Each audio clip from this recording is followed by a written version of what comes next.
মতে কা ম আ খ এনেকুৱাকে আছে উচ্চাৰণ। তাৰপিছত কামাখ্যা হ'ল। এতিয়া এই কামাখ্যাৰ মন্দিৰ যে সৃষ্টি হ'ল সেইটো হ'ল পূৰ্ব কাহিনী। এতিয়া যদি তোমালোকে নীলাচল পৰ্বতলৈ যোৱা তেতিয়া সেইখিনি দেখা পাবা। তাত কি আছে?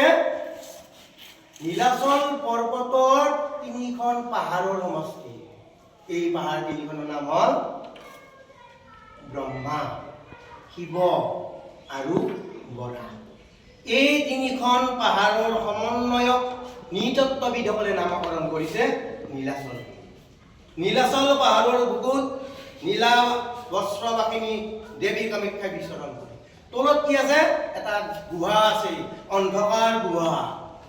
অন্ধকাৰ গুহা। অন্ধকাৰ গুহাৰ তলত এচটা শিল আছে, শিলৰ ওপৰেৰে পানী বহিছে।